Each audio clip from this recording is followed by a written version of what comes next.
Hello, and welcome to the Ax-4 Mission Overview Press Conference. We're excited to have you join us today to discuss Ax-4 mission objectives, operational milestones, and the broader international impact of this historic mission as we gear up for launch on June 8th at 9:11 a.m. Eastern Time from Launch Complex 39A at NASA's Kennedy Space Center in Florida. Today, you'll hear from Axiom Space Chief of Mission Services, Flynt, NASA's International Space Station Program Manager, Dana Weigel, SpaceX Director of Dragon Mission Management, Sarah Walker, and the three nations flying on Ax-4, India, Poland with the support from the European Space Agency, and Hungary. We look forward to today's discussion on Ax-4 to officially kick off major media efforts leading up to the Ax-4 launch. I will now hand it over to Flynt for his opening remarks. Thank you, Alexis. Good morning and good afternoon to everyone that's joined us today. I'd like to start by thanking our partners for this mission, specifically NASA and the leadership from India, Poland, and Hungary. The support and collaboration leading up to the pending launch on June the 8th has been very amazing and outstanding. This is Axiom's fourth mission to the ISS. Building on our prior previous missions. We've completed 3 successful missions in the last 3 years. It's prepared us very well for the upcoming Ax-4 mission. During those missions, we've completed 106 research-related activities with 50 research partners and over 75 outreach and media events. These engagements and the research that we've conducted and the astronauts that have flown on the missions represent 11 different nations. And our human spaceflight missions are opening the door to countries where access to space moves beyond the partners of the ISS to include countries, institutions, and individuals with new ideas fueling an economy beyond Earth. The private astronaut missions are also readying Axiom for our Axiom Station mission, which we're expecting to launch in a few years. This is allowing us to develop and refine our processes, our procedures, our technology, and develop the operational experience necessary to execute the missions on the Axiom Station. As mentioned previously, the Ax-4 mission is our 4th mission, but this is the first mission for India, Poland, and Hungary to the ISS. This is realizing the return to human spaceflight for these countries, and it's the first and only government-sponsored spaceflight taking place in more than 40 years. All 3 missions, all 3 countries for this mission have been outstanding partners in leading up to the launch. And we're very excited to see that in the forthcoming weeks. Ax-4 represents a significant milestone in our journey to advance human space exploration and scientific discovery. This particular mission's diverse research portfolio will comprise around 60 scientific studies and activities representing 31 countries, including the US, India, Poland, Hungary, Saudi Arabia, Brazil, Nigeria, UAE, and nations across Europe. This will also be the most research and scientific related activities conducted on an Axiom Space mission aboard the International Space Station to date, underscoring the mission's global significance and collaborative efforts to advance microgravity research in a low Earth orbit. We're particularly excited about the enhanced in-country participation from India, Poland, and Hungary. By engaging a broad spectrum of stakeholders, Ax-4 showcases the value and the opportunities in microgravity research and technology development, which will enable a dynamic and sustainable space industry worldwide. In conclusion, I want to reiterate our thanks to NASA, India, Poland, and Hungary for the collaboration and the cooperation and helping lay the foundation over the last 10 months for what we expect to be a very successful Ax-4 mission. Thanks, Alan. I now welcome ISS Program Manager Dana Weigel for her opening remarks. Thank you all so much for joining us today and for your interest in the fourth private astronaut mission to the International Space Station. This really is an incredible time for human spaceflight, with more opportunities for private astronauts to access space and to grow a commercial economy in low Earth orbit. NASA remains committed to supporting this expansion by leveraging our expertise with decades of human spaceflight missions to help industry gain the experience needed to fly crew, to conduct research, and to develop future station destinations. These private astronaut missions are a key part of this overall effort. They do give private industry and companies opportunity to be hands-on with human spaceflight. It helps them build their overall capabilities, their concept of operations. As you heard from Alan Flint, it helps them build up their research and partnership base, and all of those are important steps to helping us shape the future of low Earth orbit. On the NASA side, when we put together these private astronaut missions, we developed a framework to really allow industry to carry the responsibility for the launch, the free flight, and the landing phases of the mission. From a NASA standpoint, our responsibility is for what we call integrated operations. That begins when the Dragon spacecraft is approaching station. It continues through the crew's stay on board station, and then it concludes once the Dragon vehicle exits the vicinity of station. We also do a lot of work to facilitate the use of equipment on board station, a lot of the research facilities, for example. Tomorrow, the station program will hold our flight readiness review for this mission. The Axiom crew has completed their ISS training here at the NASA Johnson Space Center. They finished that last month. That training equips them to live on board station and to also conduct the research that they have planned for their mission. In partnership with the station national lab, the crew will participate in about 60 science investigations. Also, as a part of this Axiom 4 mission, NASA is partnering with the Indian Space Research Organization, or ISRO, to host a joint public downlink event to showcase the strength of international collaboration and our shared commitment to expanding access to space. NASA and ISRO will also conduct 5 joint science investigations, in addition to 2 outreach activities.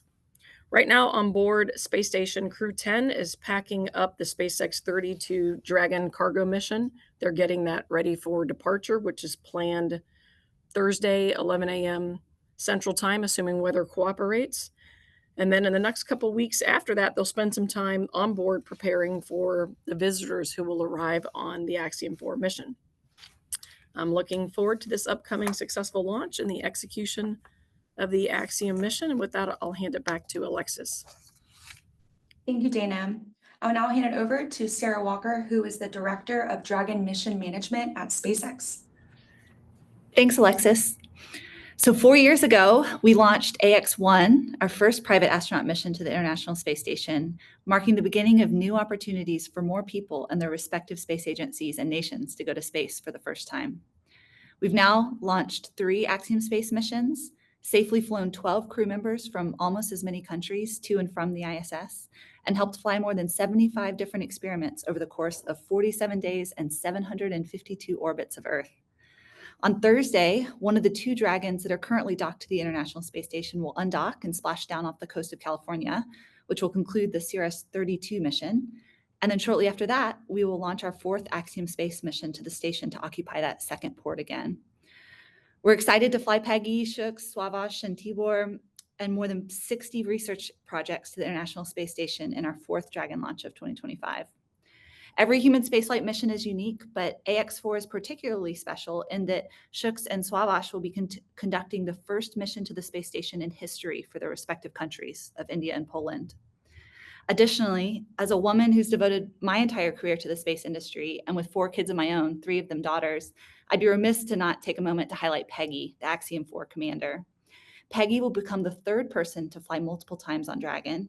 This will also be her 2nd time commanding a commercial human spaceflight mission, and will add to her standing record for the longest cumulative time in space by an American astronaut, which will have reached nearly 700 days upon completion of this mission. She's also been the commander of the entire ISS not once but twice, has performed 10 spacewalks, and has looked down on Earth from the vantage point of a space shuttle, a Soyuz, a Dragon, and of course, ISS. And next week, she'll be inducted into the Astronaut Hall of Fame. All I can say is, wow, Peggy, it's an honor to know you and an honor to fly you again on Dragon in a few weeks. Human spaceflight is core to SpaceX's ultimate mission to make life multiplanetary, and flying crew safely is always our top priority. This mission marks our 53rd Dragon mission, our 15th human spaceflight mission to the space station, and our 48th trip to ISS with Dragon if you include both crew and cargo missions. Another exciting note about this mission is that it's on a brand new Dragon. We're excited to add this Dragon, which will soon get its nickname from the crew, so no spoilers today, to our reliable fleet of crew and cargo carrying spacecraft. Teams are currently completing Dragon's final integration campaign and expect to transport Dragon to our hangar at Pad 39A next week to be mated with the rocket for launch. This will also be the second flight for the Falcon 9 booster supporting this mission, which previously launched a Starlink mission a few weeks ago, which is crazy to hear myself say. I still personally remember years working at SpaceX before landing rockets had ever been done, and how wildly excited we were when we first successfully landed our first one, and then our second, and then our third. I still remember the first time we flew a rocket for its second space flight. And when we first started refurbishing and reflying rockets, it would take us months to get through all the hardware inspections and maintenance to be ready to fly again.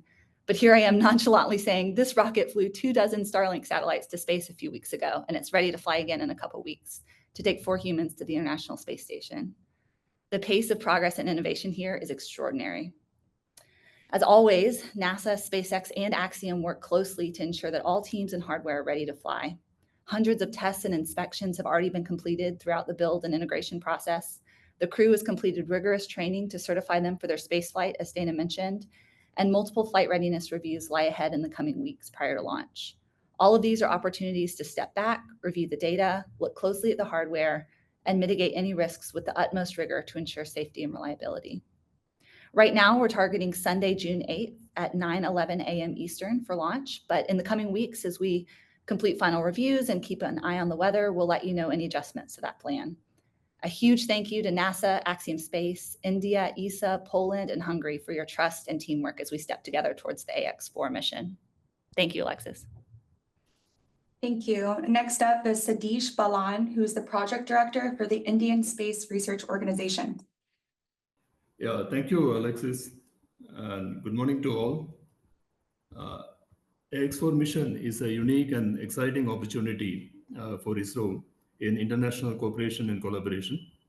As a spacefaring nation, human space explorations are very important to us. We have our own Gaganyaan program, which aims to build technical expertise and infrastructure for enabling human presence in low Earth orbit. The experience and know-how from Ax-4 mission are significant to us, and that would feed into our Gaganyaan program. Our astronaut candidates, Subhanshu Shukla and Prashant Balakrishnan Nair, have been into training since August last year. As mentioned, they have undergone a rigorous training, mission-specific, nominal emergency procedures. They have practiced in various simulators and with periodic assessment on physical and psychological. They also got trained in Cologne and Tsukuba. Shubhanshu will be doing a number of microgravity experiments on board. There are 7 from India. He would also be participating in other human research program experiments. In addition, there are a couple of STEM demonstrations and live outreach events to benefit students' community. This mission has generated a lot of interest in India. There are new domains associated with the human space program. They're multidimensional and diversified. It's like space medicine, physiology, biomedical instruments, training, and microgravity experiments. They all have a good potential for growth. So there is a need to enable young space enthusiasts and entrepreneurs to take up this new challenge in space technology. We believe that the missions like Ax-4 would motivate our young minds to be passionate about space technology. Thank you, Alexis. Back to you, and best wishes for the mission.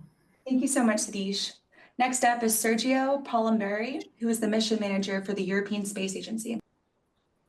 Thank you, Alexis, and good morning, good afternoon, everyone. ESA is looking forward to the Axiom 4 mission. The private astronaut missions are a great opportunity for our member states to fly more ESA astronauts and to do more science and technology research on the International Space Station.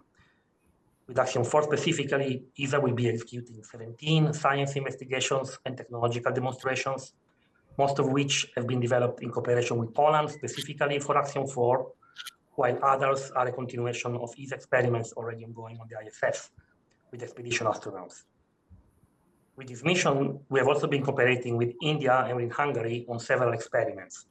We are supporting them for the integration and the execution of some experiments, and our respective astronauts will execute each other's science. So we have a collaboration that will further increase the science output, both for ESA and for them. And we also have an ambitious education program with several STEM demonstrations and in-flight calls. And like every previous ESA astronaut mission, we think that the mission will inspire the new generations to pursue STEM subjects and maybe space exploration for their career. Thanks, Alex. Thank you, Sergio. Next up is Aleksandra Bukała, who's the project manager and head of strategy and international cooperation for the Polish Space Agency. Thank you, Alexis. Good day, everyone. I'm sorry, I'm in the airport, actually working on more on the exploration. But what I wanted to highlight is that this is a very important mission for Poland. Since 47 years, this is the first time our astronaut will fly, and this is the first time he will fly to the ISS. But it's not only about the flying the astronaut, but it's more about the science. So we are launching 13 Polish experiments to the ISS in a close cooperation with ESA. And here I want to give a big compliments to ESA for all the support we have obtained. It wouldn't be possible without ESA support to launch so many Polish experiments and after so many years. As Sergio already mentioned, we also have a rich educational program, which is very important to us as this mission is perceived as one of the important milestones to gain the attention and raise the awareness about science and STEM sciences within the Polish society. I must also mention the joint cooperation between the astronauts. We have excellent cooperation both with Hungary and India, with all the support from ESA, from NASA, from Axiom, and all the ISS partners. And this is something that is very important. Also, a message that we want to pass of the global cooperation that space is giving us. As for the experiments, they are very various. We have medical experiments, biotechnology, technology, physiology, psychological experiments, and we are really looking forward to beginning again that incredible journey for Poland. Thank you. And thank you. And finally, we have Dr. Oroya Barren, who is the Ministerial Commissioner of Space Research for the Ministry of Foreign Affairs and Trade of Hungary. Hello, everyone. Thank you for the opportunity to speak today. Hungary is proud to be part of this historic mission. Nearly 45 years after Bertalan Farkas' flight and following Charles Simonyi's private missions, we are now sending a Hungarian astronaut to the International Space Station for the very first time. This mission is realized through the Honor program, short for Hungarian to Orbit. This is our national astronaut initiative developed to the highest international standards.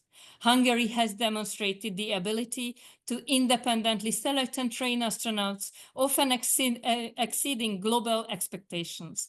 Hungary has a long and proud tradition in space activities, and we are honored to carry this legacy forward. The Ax-4 mission will include 25 Hungarian scientific experiments with nearly 30 in total as part of the broader Honor program. These were developed by Hungarian universities, research institutes, and companies to advance space research and drive innovation back on Earth in fields such as medicine, material science, dosimetry, and space technology. This is more than a space mission for us. It is a strategic national effort, an expression of Hungary's commitment to sovereignty in critical technological fields and to securing a place in the rapidly evolving space economy. And we also want to inspire our next generation. With this mission, which brings space-related activities to universities and engages students in shaping Hungary's space future. We are grateful for the outstanding work of the Hungarian team and our international partners at Axiom, ISRO, ESA, and POLSA. And we look forward to a continued cooperation as we prepare for this historic launch. Thank you. And thank you. Now we will open the floor to questions from reporters. If you have a question, please use the raise your hand feature or submit your questions through the Q&A function. If you are joining on your phone, please press *6 to unmute yourself when called on. As a reminder, please state your name, outlet, and to whom your question is directed. And we will begin. We will start with Jeff Faust. Good morning. This is Jeff Faust of Space News. Question for Dana Weigel. I know the FY26 skinny budget proposal suggests a reduction in ISS crew size and research. I wondered if you could perhaps provide a little bit more details about what the agency is planning and also how it might affect NASA's ability to support private astronaut missions after Ax-4. Thanks. All right, let's see. I think you had a couple questions in there. Let me just back up a little bit for context. Today, the station has been faced with a cumulative multi-year budget reduction, including the FY25 continuing resolution. So that's the challenge I've had that we've been managing through today. That's left us with some budget and resource challenges that result in less cargo, meaning less cargo vehicles and less cargo being available for stations. So less cargo, that means less ability to send up supplies for things like food, for example. These levels and the challenge that I'm looking at today align with supporting 3 crew. So we're evaluating the potential for moving to 3 crew. So that's something we're working through and trying to assess today. You asked a question about the skinny budget. I'd tell you, we're between the focus I've got on working through challenges I've got today and keeping our eye on safely flying the station mission, including this upcoming Axiom mission, we haven't really worked through specific plans for that. What we'll do is when we see the full president's budget request, we'll take a look at those details to really understand what changes or adjustments will need to be made in the program. So that part of it is future work for us. Thank you. We now have Will Robinson-Smith. Hi, thanks for taking the time to talk with us, and excuse me, I'm going through some allergies, so apologies if I'm not as clear as normal. Will Robinson-Smith with Spaceflight Now. Question for Sarah Walker. You mentioned some of the final work that's being done on the Dragon before it's integrated with the Falcon vehicle. Can you go into a little more detail on what is still outstanding? I know one of the last times that Bill Gerstenmaier talked about Dragon, he had mentioned that you guys had to take a good bit of the vehicle apart to get to the batteries that needed to be swapped. So I wonder if you could bring us up to speed on what has been happening since those conversations and up to this point. Thanks. Sure. So I think you're referring to the about a week slip that we announced a week or two ago. So we had a couple other things happen during the final integration campaign. I think maybe I'll answer your specific question, but maybe I'll back up and share an understanding of how we manage the fleet more broadly that might help answer the question on how this works on our side. So we're not continuously working on all 8 Dragon spacecraft or even the 6 or 7 that are on Earth and not docked to ISS at a given time. We have a handful of processing lanes for specific operations and phases of the integration flow, and we put each spacecraft through specific tests and integration activities based on when it's planned to fly next. So occasionally during those pre-flight checks, we discover something in the hardware that requires us to rerun a test or replace a component. That's precisely what the pre-flight checks are there for, to confirm the flight worthiness of every single component before launch day. And so recently we had a few such findings that added about a week to our pre-launch schedule. That resulted in the, I believe it was May 29th to June 8th adjustment to the target launch date that you saw. A couple of those, one was a wire harness we needed to swap out. It didn't pass its standard pre-flight. It's called HIPOT test. Stands for high potential, and it's a safety test that verifies the insulation strength of a device. And so when a harness doesn't pass this check, we have to replace it with a new harness and rerun the test. And so that cost us a few days. And then parachutes, we also encountered an issue. The ones we planned to install didn't pass their inspection just prior to install.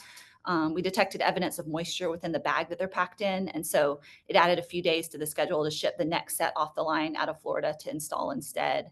But I think while we're on the topic, I just want to say how incredibly impressed I am by the execution of the joint team this year. 2025 is a record-breaking manifest. I'm not sure if you've been following along with us, but for the last 3 years straight, we've flown at a cadence of about 6 Dragon missions annually.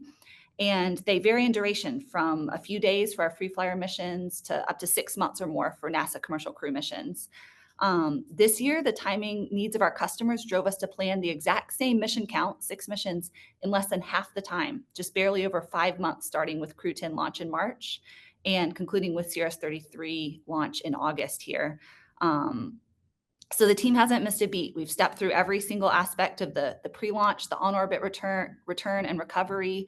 There was an accelerated Crew 10 launch date, if you remember, early to mid-March, and then an accelerated Crew 9 return just a few days later, close partnership with Dana and her team to shorten that handover duration.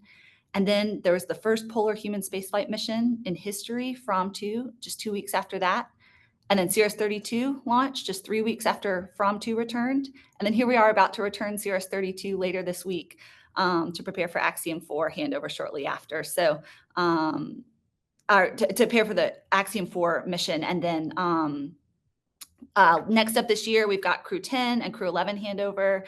And then the CRS-33 mission carrying a brand new capability to boost the orbit of the entire ISS. I think you've heard about that, using a propulsion system that we designed in Dragon's trunk. So this is truly an unprecedented time in human spaceflight for my team and for the Dragon program here at SpaceX. I feel super grateful to have been a small part of it. And I think what I've witnessed this year is seeing the team do what they do best, which is being thorough and methodical as they prepare for each and every launch. And Axiom 4 is no different.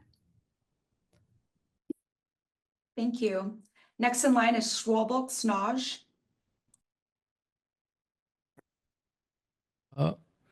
Hi, my name is Sniage from Space Junkie Hungary. Thank you for the opportunity, and my question is to Oroya Barren.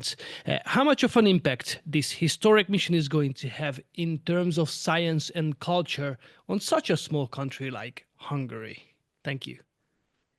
Thank you very much for your question. This is enormously historic for Hungary. And as far as I see, the public is really extremely involved, and the people, especially the young people, the young generation, follow up every movement of this story. So we are very proud that this is really a motivative story. If you want to if you want to see more and more people in the STEM sector, this is a motivation and innovation in the education as well.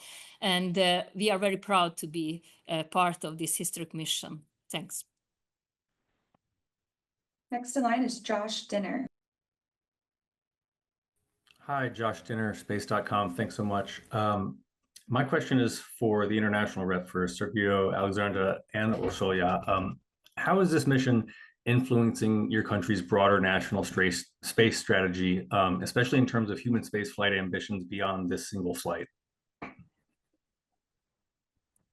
As you mentioned me first, I will answer for the European Space Agency.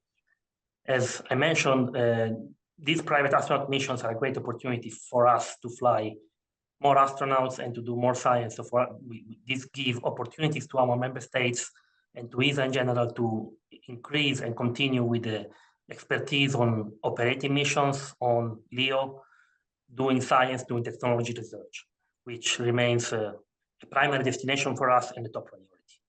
Specifically for Poland, I will let the word to Aleksandra. Thank you, Sergio. Yes, I cannot agree more with you. I must say that this mission is raising a lot of attention in Poland, and this is good. It is reflected by the number of experiments that was proposed for the mission. We had 66 experiments that were willing to be performed on the station. In the end, we have selected 13 in the first batch due to the limited time of the mission. But this excitement and also the excitement of the general public, a lot of press releases, a lot of educational activities. We have more than 20% of the time of the astronaut reserved for the educational activities, which is quite unusual. But this is exactly what we expected, and this is for sure the beginning of the journey for the human spaceflight exploration for Poland, rather than the one-shot activity. Thank you. And thank you. Finally, the Hungarian government adopted a national space strategy in 2021, in which we tried to declare the most important trajectories and directions to develop the Hungarian space sector fully in line with the European Space Agency's strategy. And as a flagship project, the Hungarian National Astronaut Program, the HUNOR, is a part of this strategy, definitely. And not just the scientific content, but also the educational programs are also very important. And we have a visitor center here in Budapest. We just opened it 2 weeks ago. And this exhibition is so popular that this is we have full house from the very beginning, from the first day. So this can show how the young generation reflects on this program. This is really in the focus of the public and the publicity, and everybody would like to be a part somehow of this program. So this is, I think, the most important message to our youngs, that you can be the next. Yes, you can do it, and you can be also a part of the international space challenges, missions, and sector. This is what we really would like to promote for the youngs. Thanks.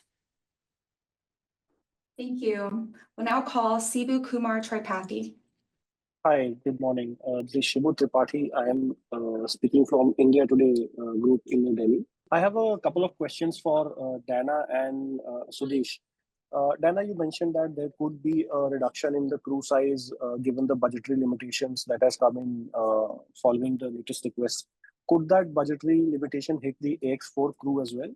And secondly, you mentioned about the 5 joint experiments that India and that ISRO and NASA are doing in space. Are these 5 experiments apart from the experiments? The last part of that cut out, but let me start with what I heard. Great question about the discussion in our evaluations about crew size. That's something that would take place in the future. There's no change in the short term, so no change at all for the Axiom 4. And I think you were passing along your other question about the 5 experiments. I'll just say one thing about that, then I'll pass off the rest of the question. NASA and ISRO have a unique joint agreement for working on board together during this mission. It's a little bit different than what we've done with other missions. We're taking advantage of the opportunity to have an ISRO crew member on board to do some of that joint research, and I will hand it off so you can hear a few more details about that. Okay. Yeah, so I wanted to understand that the 5 experiments that India and NASA will be doing jointly in space station, are these apart from the 7 that India is launching? And if they are different from the 7 that are being launched, what are these 5 experiments? Yeah, thank you, Tripathi. The 7 experiments which we have already announced, there are mostly biological experiments. There is something on microalgae, and there is on crop seeds, and the germination and the effect of space flight on that. And there is a specific experiment on the effect of electronic display and human cognition part. Then there is a tardigrade cyanobacteria and myogenic cells on that is muscle cells transformations in space. So these are the 7 specific experiments which are projected by Indian scientists. So these principal investigators are from India, Indian academic institutions. Apart from this, we have 5 experiments in NASA, which are mainly on human research program. So this, our astronaut Shubhanshu Shukla will be participating on that. So you're right, these 2 are different. Thank you, Sadish. We now have a question in the chat from David Denault from, I believe, About Space Today, and this question is for Alan Flynt. When will the first module be launched for Axiom Station, and will Axiom Station have international crews? Yes, thank you for the question. Axiom continues to look forward to 2027 as the time frame in which we'll launch our payloads, power, and thermal module. As the only company that is approved to attach to the ISS, that will be the first mission where we'll attach the ISS. And subsequent to that, when we're able to undock, then we would, in our sequence fly, have 1, airlock have 2, and then our research and manufacturing facility all attaching to the PPTM and then becoming our own free-flying commercial space station. As has been discussed earlier today, we are uniquely positioned and prepared for that upcoming mission because of the opportunity we've had to fly the previous 3 PAM missions, and then, of course, building on that with the Ax-4 mission, which we're here today to discuss. On the topic of international participants in the station, we have not yet selected a crew for that mission, but we are certainly looking towards the opportunities to continue partnership with the international community, and certainly would expect that to have a complement of crew that will represent multiple nations. Thank you. And now we're going to call in Miles Duran from CBS News. This one's for Sarah. Is there anything new or different with this Crew Dragon vehicle compared to the others flown by the company? No, in fact, we do our best to keep our entire fleet as similar as possible. So anytime we roll in a reliability upgrade on one vehicle, we then retrofit the rest of the vehicles with the same upgrade. So no, it's the same as the other now 5 total crew capsules that we have in the fleet. Thanks, Sarah. Next in line is Siddharth, MP. Oh, yeah, thank you. So I just wanted to ask about the outreach activities that was mentioned as far as ISRO and NASA are concerned. I think it was Dana who mentioned that there would be a NASA-ISRO joint public downlink event and also 2 outreach activities. Some elaboration on that, please. Yeah, we are still working through the larger event. We've got some plans and some ideas for what we'll do for the larger outreach event. So that's something that's still in the formulation and that we're partnering with ISRO. So I don't have a lot of details, although we're trying to conduct that one live with members from each space agency. So we'll have a participant from my current crew. So I'll have a NASA crew member on board.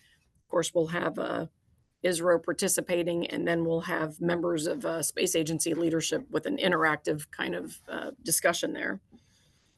And then for the STEM outreach, we do have a couple activities that we're planning together. I do not have all of those details with me, so we can follow up. We can follow up with that. The topics are related to digestion and radiation in terms of educational topics, but I don't have more specifics than that with me here today.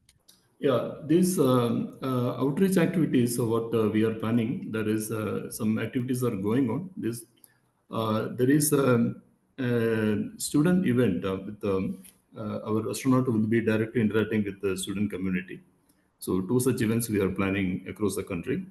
Apart from that, there is an amateur radio link, which you are aware this is an existing tradition in ISS. There is an amateur radio contact with the student community. So there is a build-up to that event. We identify the students, we interact with them, generate the awareness, both on ISS as well as this amateur radio technology.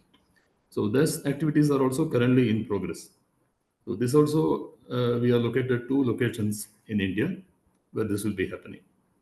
And apart from that, what already mentioned, there is a couple of STEM experiments, but these are not live. These are the recorded events, which are basically educational videos, which can be used post-mission in most of the outreach activities. Thank you. Thank you. Next in line is Andrea Lanefelder. Hi, this is Andrea with the Houston Chronicle. My question's for Dana. If NASA reduces the crew on station, you know, there's fewer people who conduct science. So I'm curious if private missions like this could help NASA with its science, and if you'd maybe even consider increasing these missions so you could have more capacity as NASA's, you know, reducing people and extending the crew's time on station. Thank you. Yeah, that's a great question. One of the huge benefits that we've realized with these private astronaut missions is not just the number of experiments. You heard today from multiple presenters that there are 60 unique experiments, but each country who comes brings something different than what we have in the normal suite of what we see for our research. We also tend to see a lot of other institutions and other areas who are interested in participating. So it really expands the breadth of what we can do with research and the number of countries, institutions, academic organizations, et cetera, who participate. And so it's a phenomenal way to do that. And so my hope and my goal would be that we continue to maximize everything we can on missions like this, just to help with overall science and return on investment with the station, which is a phenomenal laboratory. And I'm happy to see it fully utilized, especially during missions like this. Thank you. We now have Audita from News 9. This is a question in the chat for Sarah. How is the config for a Dragon different in a commercial flight and a crew rotation? What changes did SpaceX need to do after the Dragons were juggled around for operations? Thanks for your question.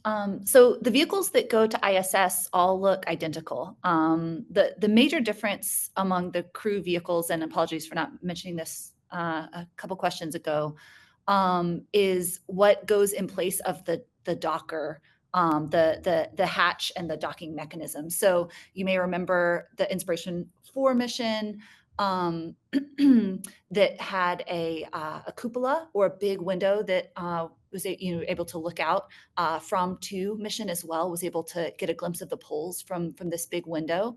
That's exactly where the hatch is, where we docked to the space station. We also recently had the Polaris Dawn mission, where in its place was an apparatus to help us with doing the spacewalk out through that hatch. So that's the major area that gets reconfigured. But for the ISS missions, the interior and exterior of the vehicle are basically identical between, for example, the Axiom missions we've flown and the NASA commercial crew missions. Thanks, Sarah. And next up is Srishti Chowdhury. Hello, I'm Srishti Chaudhary from CNN News 18 in New Delhi. I wanted to ask if there has been any change in the duration of the mission. Is that still subject to change from what was initially planned? And second question to Dana about how is this mission going to really, will this contribute to the regular ISS operations? Will the current crew members contribute in some way to the activities there? Thank you. See, maybe I'll start with that. You know, when we look at launch dates and duration of missions, there's a lot of different things that we factor in.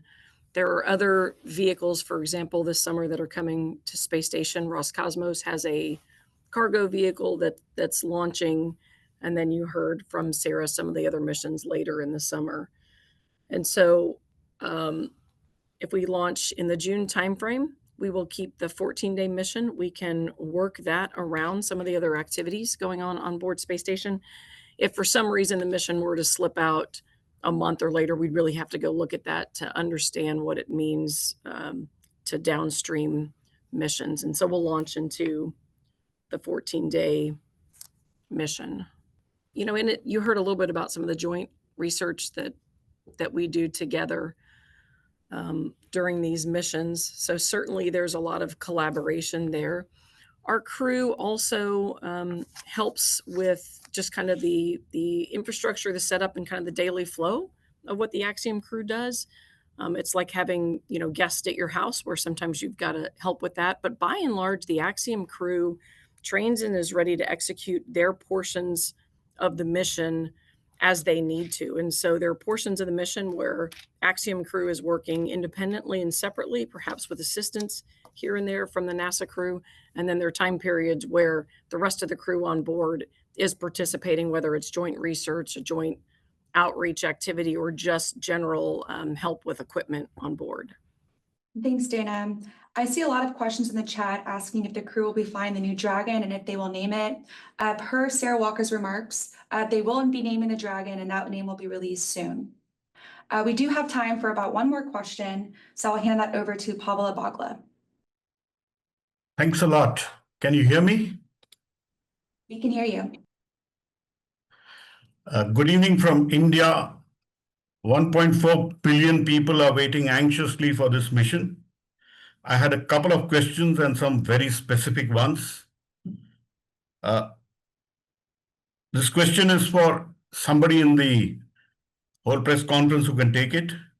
While understandably, Axiom, NASA, SpaceX may not want to share the details of how the financial profits will be shared, can some light be thrown on how is the liability going to be shared in case the mission goes off nominal? And are astronauts insured? If, for how much? I sincerely hope we never reach the situation, but this is an information which is very important for my audience. I wish the mission well, but need the information. So I'll take that and address it as best I can. We do carry insurance for a variety of reasons for the mission and the entire scope of that. Relative to the specifics of the cost of that and what is insured and things of that nature, those are details that we are not able to publicly disclose. Thank you, Alan. All right, well, that's all we have time for today. Thank you so much for joining us. For any follow-up questions, please send them to media@axiomspace.com. You can also find more information about AX research and all updates for the mission on axiomspace.com and on the Ax-4 mission webpage. Thank you so much for joining us, and go Ax-4.